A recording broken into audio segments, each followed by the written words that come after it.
Boker Tov. Good morning. Chanukah Sameach. Nice to see all of you.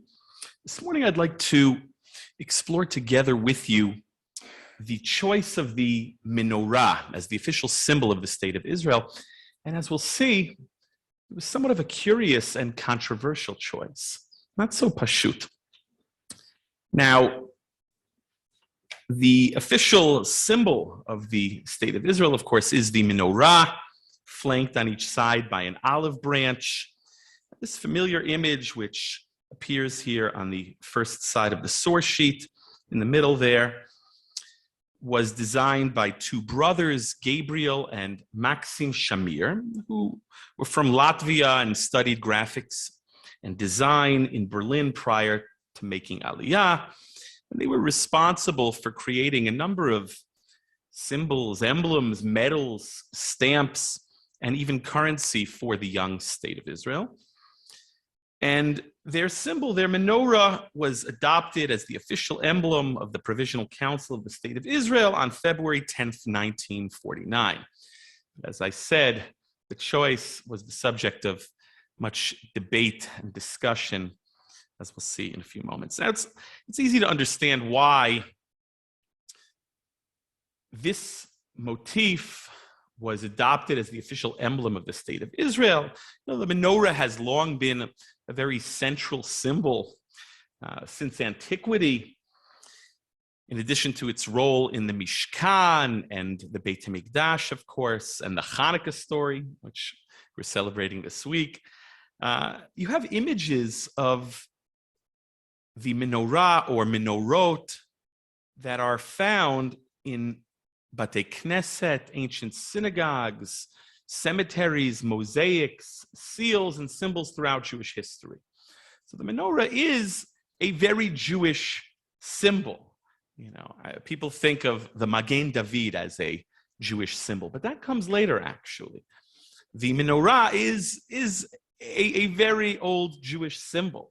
And in fact, you know, maybe some of you have been to Katzrin or other places in Israel where they have a site of a Byzantine synagogue. And how did they know it was a synagogue? Well, maybe there's a mosaic floor, but oftentimes you have a picture or an inscription of a menorah. There's a stone in the menorah. I was with my wife in Athens, Greece, a number of years ago. And in the Agora of Athens, which was the ancient center of the city, the marketplace, there is a synagogue, or there, according to historians, archaeologists, scholars, it was believed to be a synagogue there in the ancient Agora in Athens. And how did they know that there was a synagogue there? Because in 1977, they found this piece of marble with an inscription of a 7-branched menorah and a lulav, which is also another symbol you see in a lot of these ancient synagogues. The Arbat Taminim. It's another motif you see in mosaics, and it's another very Jewish symbol. And that synagogue is believed to be from the period somewhere between 267 and 396 CE. But again, and the stone is no longer there. It's in the museum. But how did they know it was a synagogue? How did they identify? They saw a menorah. It's Pasha.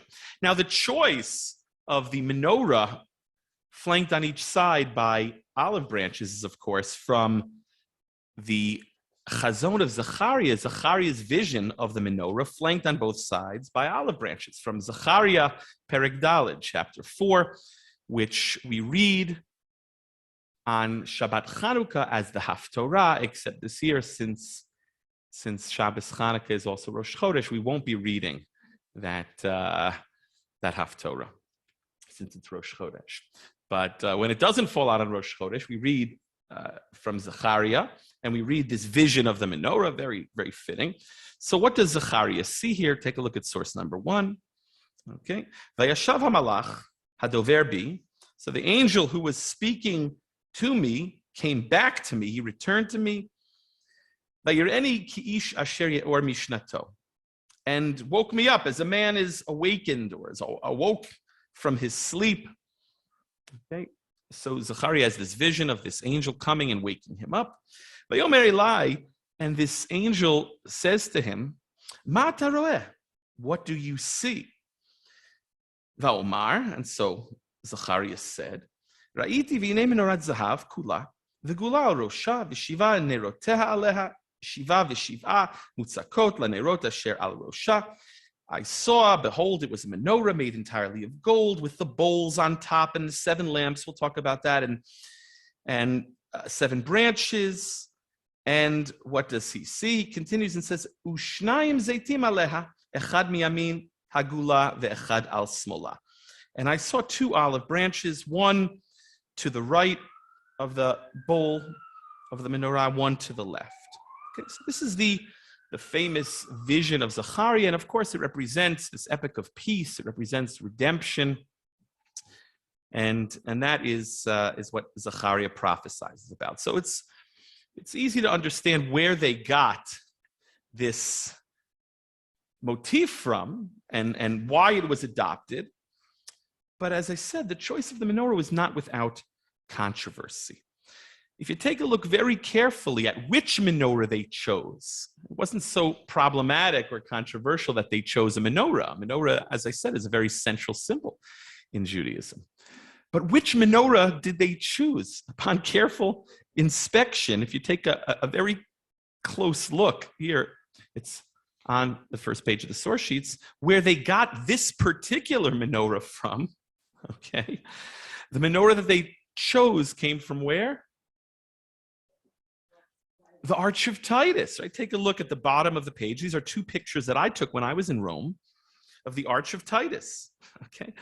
The one on the left is a close-up of the menorah, and on the right you see a larger picture depicting the southern wall of the Arch of Titus, or the south panel, really, of the Arch of Titus.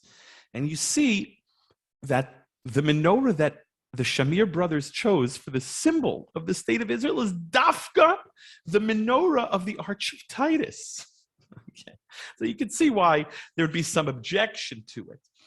Now, I don't know if there is any piece of architecture that is more painful to the Jewish people than the Arch of Titus. The Arch of Titus was built circa 81 CE by Domitian, brother of Titus, to commemorate the victories of his brother Titus, including his conquest of Jerusalem. And it's a living monument to the destruction of our Beit HaMikdash and the exile of the Jewish people from the land of Israel. And as I said, here in the south panel, and you can take a look at the bottom of your sheets over here, the south panel of the Arch of Titus depicts this victory march, really. You see Roman soldiers with celebratory wreaths upon their heads, carrying kelim, vessels from the Beit HaMikdash. You see they're carrying the menorah, they're carrying the shulchan, they're carrying trumpets, chatzotzrot, they're carrying fire pans. And this, infamous image is forever seared into our collective consciousness. It's very painful to see. Yes, I'm sorry?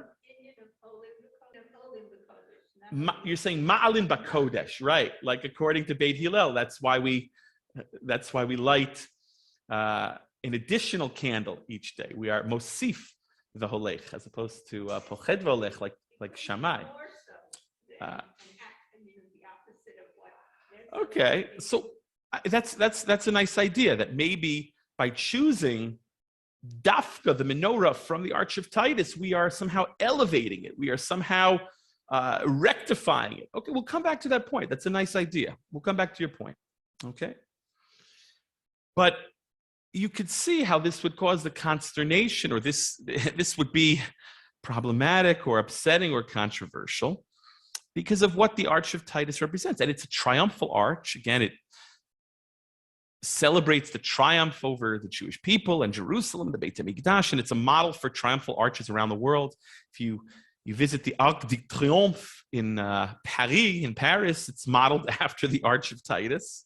Okay, everyone goes there and takes a picture. I'm guilty of that too. When I've been to Paris, takes a picture of themselves in front of the Arc de Triomphe. But it's modeled after the Arch of Titus. And the Arch of Titus, historically, maybe yes, with the founding of the state of Israel, maybe today in 5782, we can relate to the Arch of Titus differently, but historically, it was a symbol of our defeat. Very painful symbol. And it's interesting, Pope Paul IV, the same Pope who forced the Jews into the ghetto in Rome, for those of you who've been to the ghetto in Rome, which now boasts about a dozen kosher restaurants, and they're all wonderful. When I was there with my wife, we tried in the few days we were there to eat at all of them. We didn't succeed, for better or for worse. Probably for better, we didn't succeed. But now it's a major tourist site, and it's so nice to visit. But at the time, it was very painful. So this same Pope Paul, who forced the Jews into the ghetto in 1555, he forced them to swear an oath of submission to the church every year at the Arch of Titus. There are also traditions that the Jews were forced to walk or pass through the Arch of Titus on Tisha B'Av, on the 9th of Av, the day when we commemorate the destruction of the Beit HaMikdash. And according to local tradition, this I learned from tour guides there, no Jew would pass through. Now you can't. Now it's part of the imperial fora, and you have to pay admission to enter that area and to get close. And there are not gates, but you'd call it like a rope. There's a rope preventing people from passing through the arch. But it used to be people would walk through. It was like you walk under an underpass or under a bridge or something. So historically, no Jew would pass through that arch willfully because of what it represents. But on Chaftet of November, right, which we just observed 2 days ago, which was what happened on the 29th of November, 1947? The United Nations passed the partition plan. Okay, the Arabs did not accept the partition plan, of course, but that was cause for major celebration.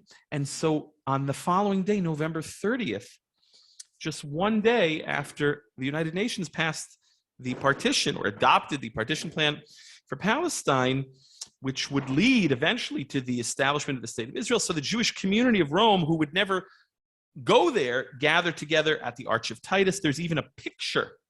There's a picture of the Jewish community there gathering at the Arch of Titus, and they marched through, but this time walking in the opposite direction, walking in the direction towards Jerusalem, as if leaving Rome and returning victorious to the land of Israel after 2,000 years of exile. So it is possible that, with the founding of the state of Israel, and certainly in the decades since and today, with the confidence that we feel, maybe we'll revisit this idea in a few moments. Maybe the Arch of Titus means something different, but at least back then, it was very painful.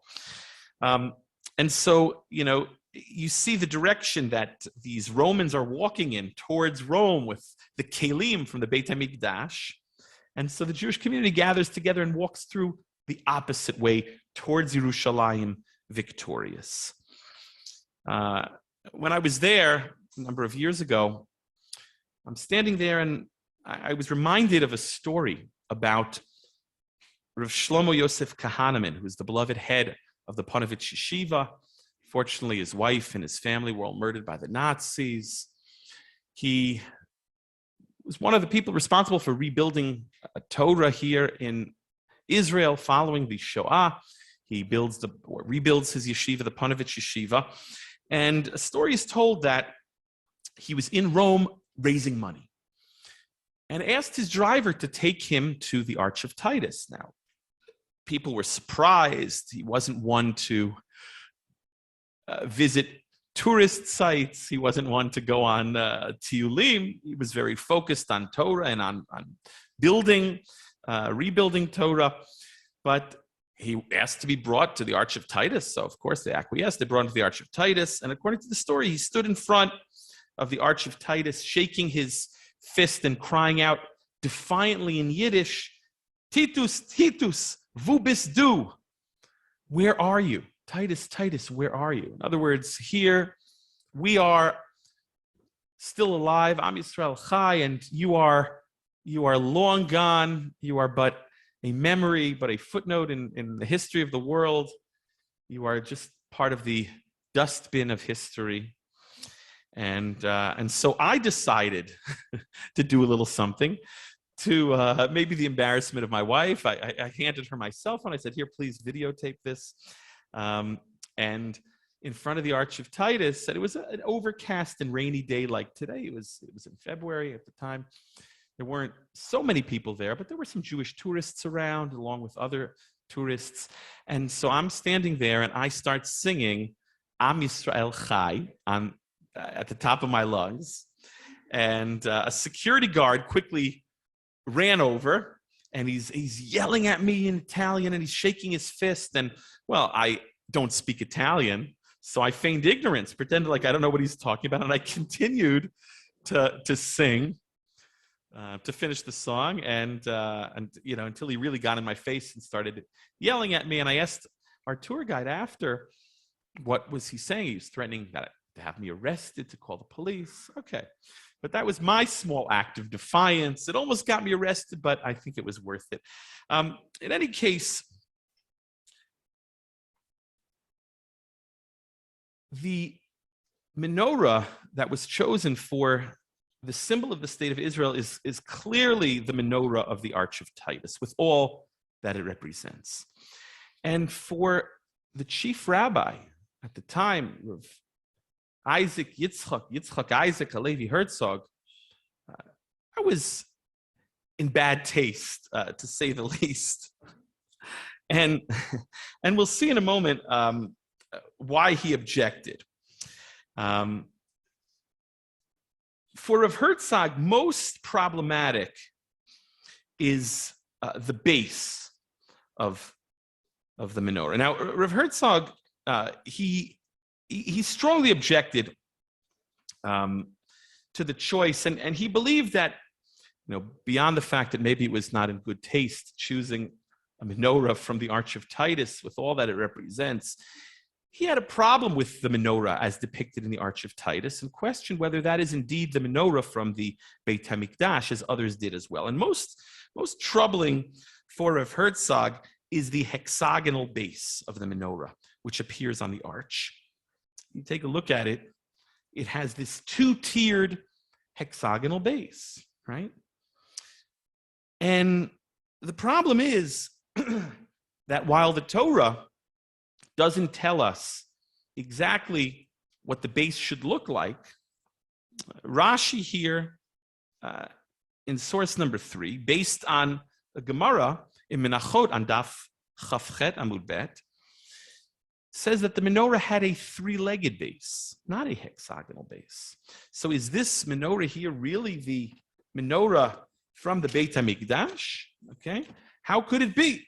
Now, if you take a look at Sefer Shmot, where the Torah describes the construction of the menorah, again, unfortunately, doesn't describe the base. As we'll touch on in a moment, it also doesn't describe the shape of the branches. Right? What does it say there? If you look in Parshat Truma, the Torah in Shmot Perek Chafhei Pasuk Lamed Aleph, Exodus chapter 25, verse 31. Excuse me. It says, Vasita menorah zahav tahor, you should make a menorah of pure gold. Miksha te'aseh ha-menorah yirecha v'kana gviyeha kaftoreha ufracheha mimena yiyu.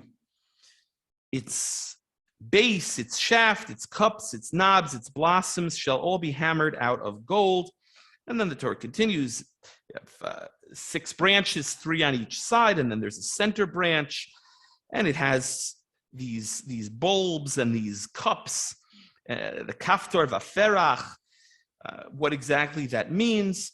So what's very difficult is that the Torah doesn't really tell us how the menorah should look. And so we have certain things described in the Talmud and the Gemara, but there are a lot of things that are sort of left up to the imagination. It's interesting, there's a famous midrash that Moshe Rabbeinu himself was unable, somehow he was unable to envision the menorah, to be able to fashion it. That's why he needed to call in some experts craftsmen, some artisans like Bitzalel and others.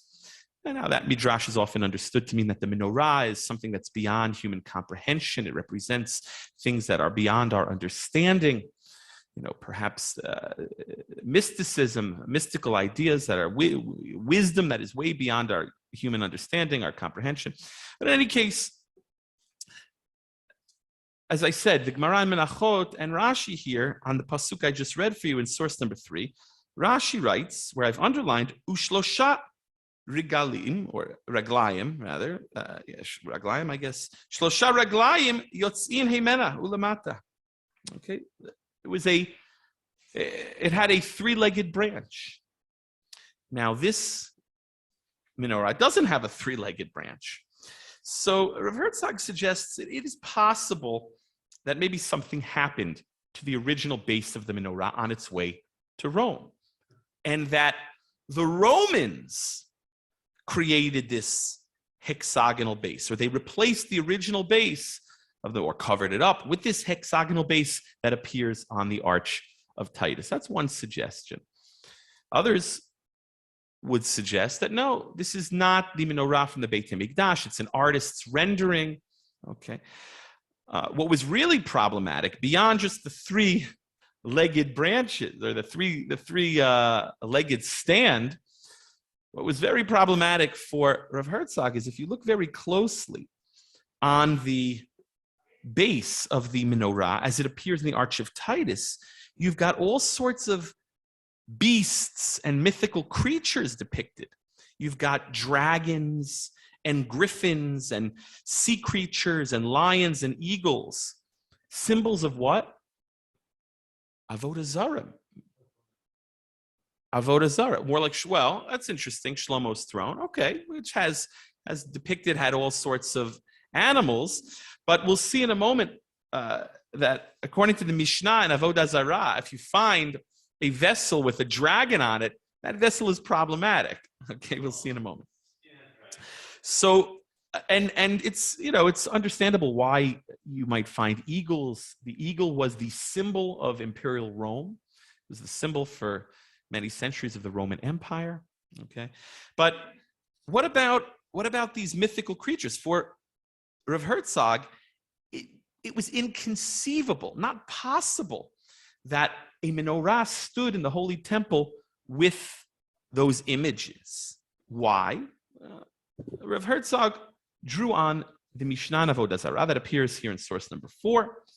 The Mishnah there says in the 3rd chapter of Masechet Avodah Zarah, Hamotzei Kelim, someone who finds vessels. You're walking around, you're digging, and you find something. You find some old kli. Hamotzei Kelim v'aleihem tzurat chama, and on it there's an image of the sun, tzurat levana, or an image of the moon, and where I've underlined tzurat drakon, or an image of a dragon, yolichem liyam hamelach. The Mishnah instructs that you have to toss them into the Dead Sea. Why? Why? If you find a vessel with a sun, a moon, or a dragon, what does that say about that vessel? What was that vessel used for? It was obviously used for idolatry, avodah zarah, and therefore there's an isur hana. You cannot get any benefit from such an item, such a kli, and therefore you have to toss it into the Dead Sea, where no one ever is going to find it. Right? So there are a lot of dragons in the Dead Sea. Now, so for Rav Herzog, it can't be. Now again, it's possible that this indeed was the menorah, except that they changed the base, as Rav Herzog and others suggested, from the 3-legged base. You can imagine, if you've ever, used a tripod, and not the best quality tripod, let's say, for a camera stand or a musical stand or something, or a microphone stand. Tripods aren't always so sturdy. So you can imagine if they're schlepping this thing from all the way from Yerushalayim to Rome. And by the way, we know that these vessels were in Rome. As the Roman historians record, they were displayed in Vespasian's Temple of Peace. I know the name is quite ironic. You can see they just maybe a couple of decades ago discovered where his Temple of Peace stood. It was subsequently destroyed when Rome was destroyed and sacked many times. But they have the original marble floor I saw, along with some of the columns from Vespasian's Templum Pacis, Temple of Peace. And I mean, it's fascinating. You have Roman historians describing how Vespasian displayed these treasures from Jerusalem.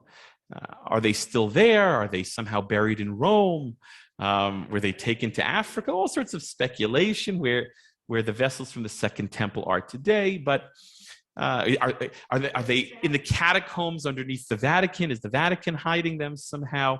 All sorts of speculation and intrigue, all sorts of wonderful stories of rabbis claiming they visited or have treasure maps. Most likely these things, also like Titus, are long relegated to the dustbin of history, because Rome was sacked and destroyed a number of times. So most likely these things are gone. But in any case, it's possible that this depiction is indeed the menorah that stood in the Beit HaMikdash, except that they changed the hexagonal base. Others suggest that no, maybe this indeed is the menorah of the Beit HaMikdash and shows the influence of idolatry during the Second Temple period. I mean, that, of course, is what we are celebrating this week. We're celebrating the victory over Hellenism, over what the Greeks tried. They didn't want to kill us, at least at first. They just wanted us to be like them, to dress like them, to speak like them, to think like them, and to worship like them. And people think that Hanukkah is this victory of us versus them, Jews versus Greeks, or Syrian Greeks or Seleucids.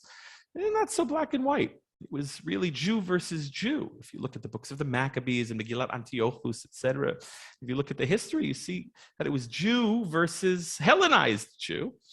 And we know that in the Second Temple period, there was a lot of corruption and a lot of foreign influence. So it could be, Rabbi Dr. Daniel Sperber, in his Minhagei Yisrael, suggests that these beasts, these mythical creatures, these dragons on the base, were copied directly from motifs found in the Temple of Apollo at Didyma. I don't know if I'm pronouncing that correctly. Didyma in southern Turkey. So there could have been influence on the Jews at the time. We really don't know. We really don't know. But Rav Herzog was bothered by these images. Now, what's interesting is that the Shamir brothers, who lifted, if you will, the menorah from the Arch of Titus, while they didn't address Rav Herzog's concern of the three-legged base, it would seem that they anticipated outrage, if you will, or concern over putting mythical creatures and dragons and these types of things. And if you look carefully at the emblem of the state of Israel, instead of these mythical creatures and beasts and eagles and such, the eagle representing Rome, and these dragons and these idolatrous animals and things, these mystical creatures. So they represented them just as kind of squiggly lines. So it's as if the Shamir brothers anticipated this concern, and like they used what my kids call couscousaya. They kind of obscured those images. But clearly they're borrowing from the menorah of the Arch of Titus. Now, the truth of the matter is, we can get into it and split hairs, but I don't want to spend too much time on this one topic. But the Gemara, actually the Tosefta and the Talmud's Bavli and Yerushalmi get into different types of dragons and what types of dragons are permitted, what forms of dragons are prohibited. But we're splitting hairs. Clearly, it's, if that was in the Beit HaMikdash, it shows foreign influence. But as Rav Herzog and others suggested, it could have been a later addition. It also could be not necessarily the menorah from the Beit HaMikdash, but a menorah. Right? It's possible that it's some other menorah. not necessarily the menorah that stood in the temple, or some have suggested maybe one of the menorahs in the temple, right? But if that hexagonal base with those mythical creatures was on it, it raises some eyebrows and presents us with some questions and would seem to suggest foreign influence. But as I said, the Talmud debates as to what types of dragons are permitted to draw and what types are idolatry. In any case,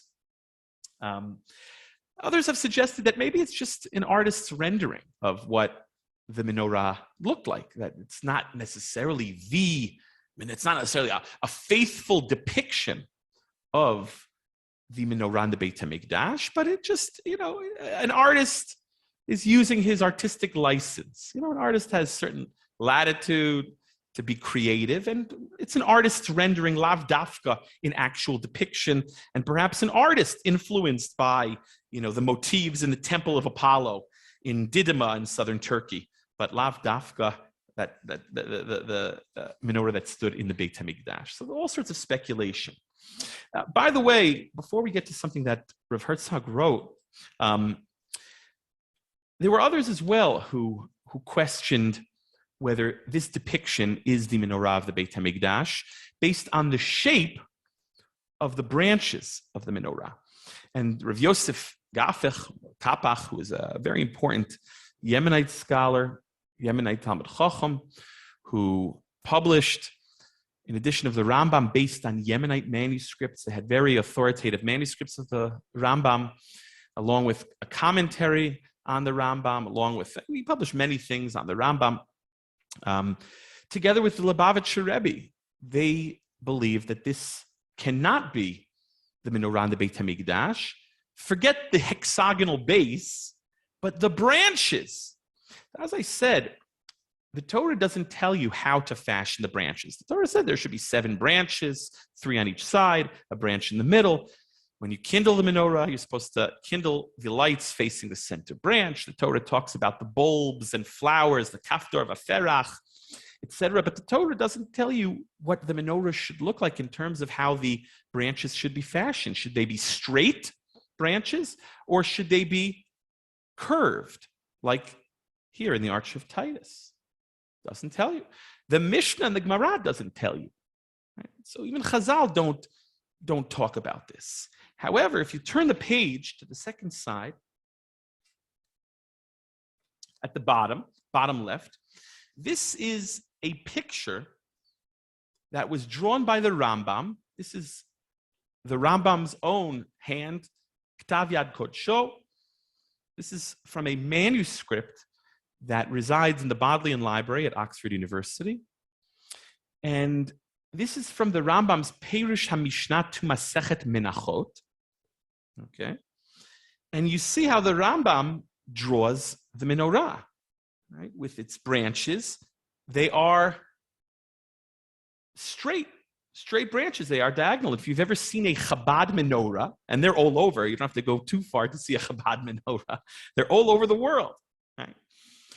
They fashion their menorah just like that, with these straight branches, okay? Based on this manuscript of the Rambam, based on this drawing that the Rambam himself did.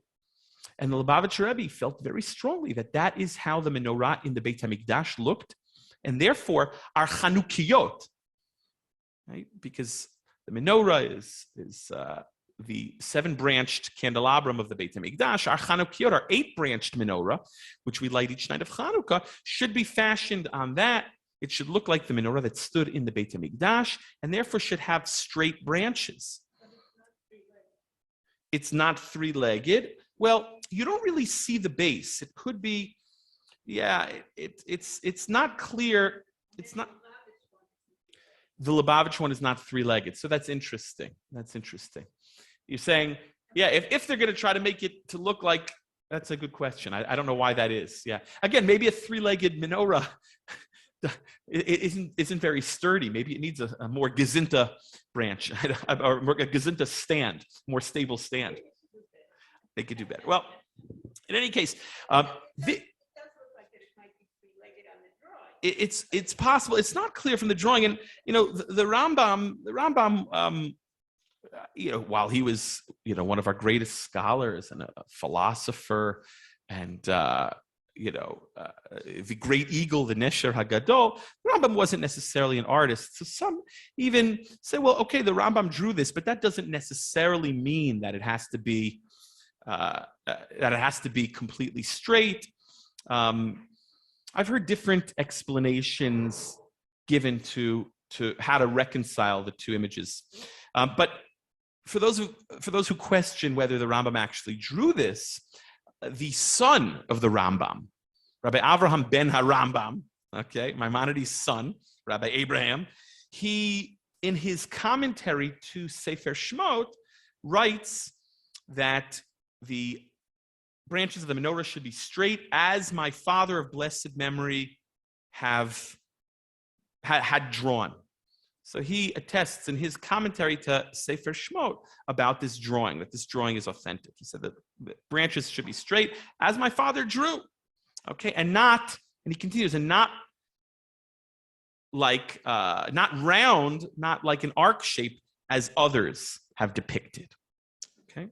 And that's why for Rav Gafich, the Yemenite scholar who had these manuscripts of the Rambam, many manuscripts of the Rambam, he inherited from Yemenite scholars. The Teimanim preserved the authoritative and authentic Rambam, and for the Lubavitch Rebbe, the menorah depicted in the Ark of Titus, the Arch of Titus, cannot be the menorah from the Beit HaMikdash. Again, you could say, well, maybe the artist just was, chiseling it there based on his imagination of what it looked like, or based on other depictions of the menorah, and maybe it was a different menorah. Others say no, the menorah of the Beit HaMikdash did have rounded branches, and you see many, many depictions of menorot. As I mentioned, the menorah appears in synagogues and ancient cemeteries, and on coins even, okay? Even on a coin that was minted during the last Hasmonean king, okay? So you can imagine the Hashmonaim who restored the service in the Beit HaMikdash and kindled the menorah, purified the temple, kindled the menorah, the Nes Pach Hashem, and the miracle of the oil. So we have a coin from King Antigonus II Mattathias, who died in 37 BCE. Okay, so this is still during the Tkufat Bayit Sheni. This is the Second Temple period. And you have a coin from the Second Temple period, from the period of the last Hasmonean king, which depicts a menorah with round branches. Right? And if you take a look here at the bottom of the second page, here's just a mosaic from the floor of the Byzantine synagogue in Tzipori. Many of you have probably been there, which is from the beginning of the 5th century. Beit Knesset Ha'atik B'Tzipori, and you see a menorah that it has round branches, and many, many other depictions. This is already a lot later, but many, many depictions of menorot that are round branches. But most compelling is this coin, which was minted during Tkufat Bayit Sheni, which has a menorah that has round branches, and we have other inscriptions and carvings and depictions from that same period where the menorah has round branches. So, it's not clear. And as I said, I've heard different explanations of this hand drawing of the Rambam in his Perush HaMishnah to Masechet Menachot, where they try to reconcile the two. And so maybe the Rambam, he was using like a ruler or something, very hard to evenly depict round branches, and based on his study of geometry and other things. I've heard all sorts of creative explanations and apologetics why, even according to the Rambam, the menorah had round branches. In any case, we'll have to wait, Mitzvah Shem, for Eliyahu Hanavi to come and reconcile this and to tell us how to build the menorah. Although the Machon HaMikdash, based on their research, they paskin. If you go into the old city, you see the large gold menorah that they built, and that is made with round branches, just like you have in this depiction here. So they paskind already. Okay, so in any case, you could see why there was a lot of discussion and debate with regards to the choice of the menorah from the Arch of Titus. I mean, the chutzpah. Okay, and Rav Herzog, who was the chief rabbi, he made his opinion known. He raised his objections publicly, and here at the top of the second side, this is from an article that was written by Rav Herzog and published in 1956, where he deals with the choice of the menorah from the Arch of Titus. If you take a look on the left, this is a picture of Rav Herzog himself standing there at the Arch of Titus in Rome. And Rav Herzog writes the following. Take a look at the second paragraph there on the right side. After he voices his objection to the choice of the symbol of the state of Israel, and they took the menorah from the menorah of the Arch of Titus, chutzpah, and he talks about the three-legged base, which we mentioned, and he talks about the hexagonal base with its dragons and griffins and mystical creatures, and he talks about other concerns. He writes the following: Yotzeh mizeh, what emerges from this, shelo tov oseh memshaltenu hayom hazeh. It's not good what our government did in adopting the menorah from the Arch of Titus as the official emblem of the state of Israel. Kishezachinu shuv ora shel Tzion hamisumeled ben menorah. Now that we've merited to return to the light of Zion, which is symbolized by the menorah, shehi mechaka dafka et tmunat hamenorah shebakeshet titus. That the symbol that they chose is dafka the menorah. They could have chosen any menorah, but they chose the Shamir brothers, lifted the image of the menorah dafka from the Arch of Titus, asher kanireh chaluba yidei zarim, which, as it appears, was created by foreigners. Okay, v'sheina kula altarat hakodesh, and it's not the menorah which was created. Altarat hakodesh. Again, Herzog believed that the menorah which appears in the Arch of Titus is not our menorah from the Beit HaMikdash. Can't be. Our menorah had a three-legged base. Our menorah could never have had those idolatrous dragons and griffins and things on its hexagonal base, or on its base. So he says that she'ena kula altarat hakodesh kemo shemuchach mitorat Rabbeinu Moshe Gaon HaGaoni Zal, and it's not the menorah which was completely created in holy purity from the Torah of Moshe Rabbeinu, the greatest of all geniuses, and from the other Torah sources, other authentic Torah sources that we have from the Torah scholars over the generations. And not just that, Ella, She'id lefanai Adam mumche b'yidiat hakadmoniot. And he puts in parentheses, archeolog. And not only that, but I had an archaeologist testify before me. Now, it's interesting, Rav Herzog, we know, was a very open Torah scholar. He himself had a doctorate before becoming the chief rabbi of the state of Israel. He had a doctorate. His doctorate is on the tchelet. He was investigating the royal blue that we use in our tzitzit and in the clothing of the Kohen Gadol and the Kohanim. So there are a number of instances where Rav Herzog writes about him consulting with other scholars beyond just the Dalit Amot of the Beit Midrash, so to speak. A number of weeks ago, we spoke about the history of the Jewish community in Ethiopia. Well, as I mentioned, when Rav Herzog was asked about the pedigree of the Jews of Ethiopia and their status, and if they would require conversion, Rav Herzog consulted with sociologists, anthropologists, historians. Okay, so here he says, I spoke with an archaeologist, and he testified, "Shamenorot ha-mitzuyarot al hakvarim b'katakombot shebaromi," that the menorot that are depicted on the graves in the catacombs of Rome, and there's this whole area, the Appian Way it's called, where you have these Jewish catacombs in Rome. I was there. I didn't go inside. I'm a Kohen, but I was there. And you have actually in the museums in Rome, you can see some of the gravestones and grave markers from these ancient graves, these ancient Jewish graves, these ancient catacombs. So he says, these archaeologists testified that on the graves of these Jewish graves in the catacombs of Rome, kulan benot shlosh raglayim, tripod, I guess, they're all depicted with 3 legs. Again, for Rav Herzog, as we said, that hexagonal base is a problem. וכן כל המנורות המצוירות בפסיפסים של שרידי בתי הכנסת הנמצאים בארץ ישראל, and so too the menorot that appear in the mosaics in the land of Israel. And here at the bottom of the page, there's a picture from the ancient Beit Knesset. It's a Byzantine Beit Knesset in Sipori.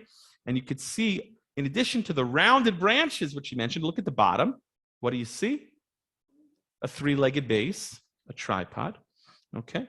Ulidati kol ze barur v'sharir v'kayam. For Rav Herzog, this is all clear. Obviously, the menorah depicted in the Arch of Titus is not the menorah from the Beit HaMikdash, or perhaps it could have been that the base, at least, could have been added on later for Rav Herzog. Or as others have suggested, no, maybe it's just one of the menorot from Yerushalayim. Maybe it's another menorah that was in the Beit HaMikdash, but not the menorah.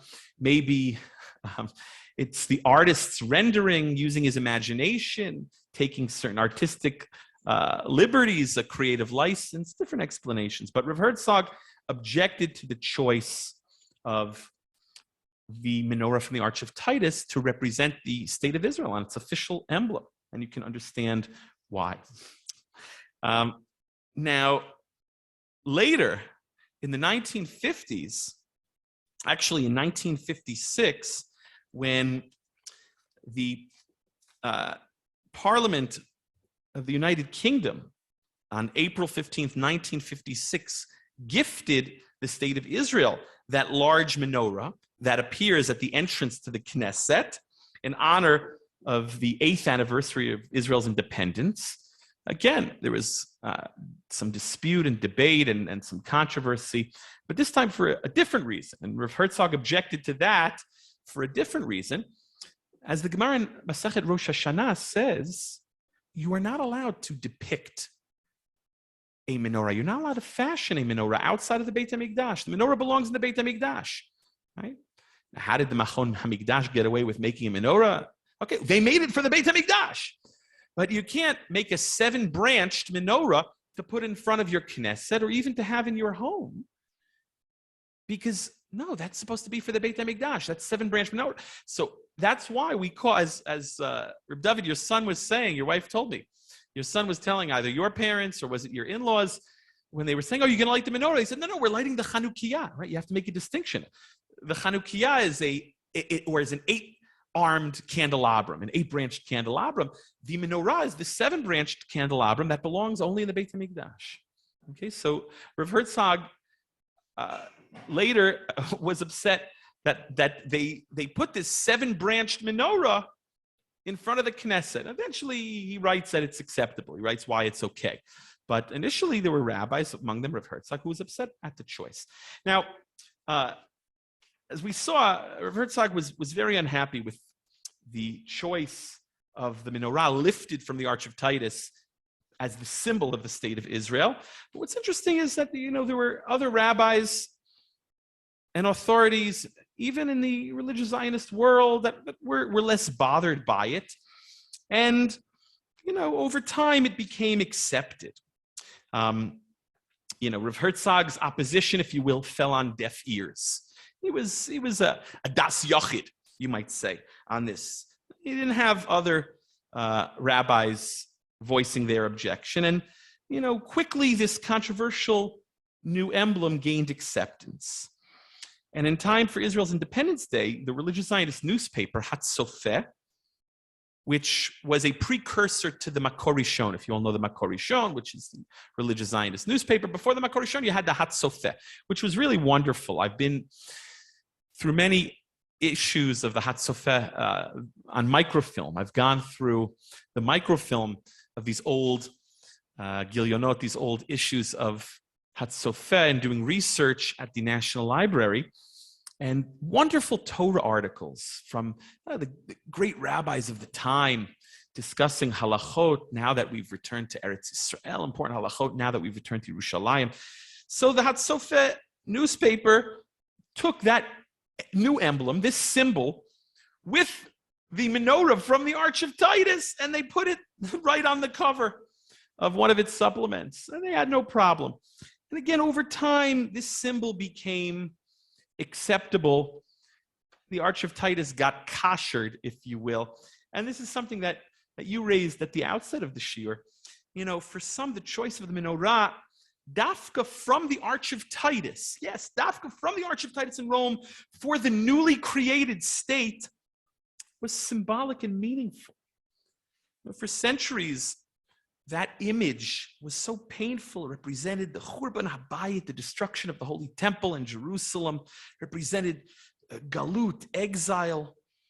But following the Hakamat HaMedina, following Israel's independence, following the creation of the state, that very same image took on new life and new meaning. Now that we've built a state and returned home to Yerushalayim, people viewed that image with a newfound sense of hope and even victory.